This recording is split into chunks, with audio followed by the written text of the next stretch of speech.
filth, the guilt, the shame before a holy God. The sense of being cut off from His favorable presence, of dying without Him. Separation. And then, not just separation, but wrath. Justice had to be poured out. It had to be.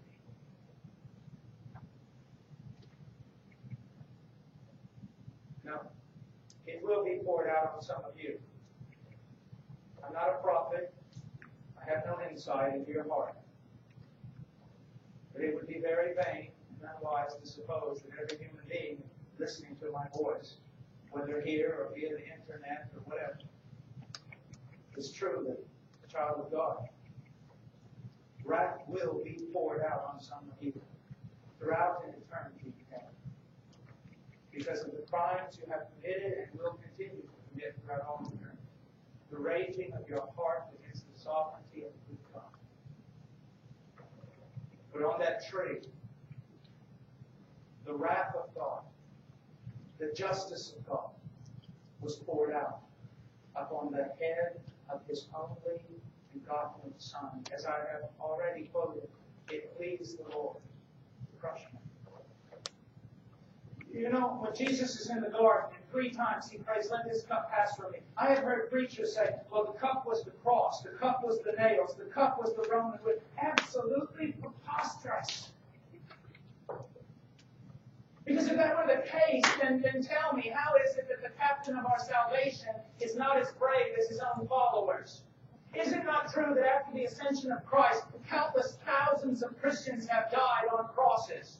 Crucified. Not only crucified upside down, covered in tar, and set on fire to light the streets of Rome. And yet many of them went to those crosses singing hymns full of joy. So you're going to tell me that the disciples of Jesus go to the cross singing hymns full of joy, but the captain of their salvation, the Messiah Himself, cowers in a garden and doesn't want to go?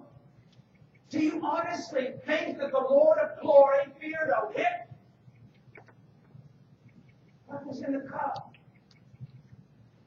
Throughout the Bible, it tells us what's in the cup. If I were to sum up all the prophets and put them all together, I could say something like this. God speaking, because of the iniquity and the rebellion of the nations, I will hand them the cup of my wrath, and I will force them to drink it, and they will drink it, and they will stagger, and they will die. Someone had to drink the cup of God's wrath to satisfy His justice. On that tree, Christ took the cup of wrath and drank it down. We've all heard the story of Abraham and Isaac. He goes up on that mountain to offer his only son. The old man draws back the knife, lays his hand on the brow of his boy and draws back the knife. And when the old man's will has given in to God's, he brings the knife down and God stops him. And you say, what a beautiful ending to the story. It's not the ending. It's the intermission. Years and years and years will pass.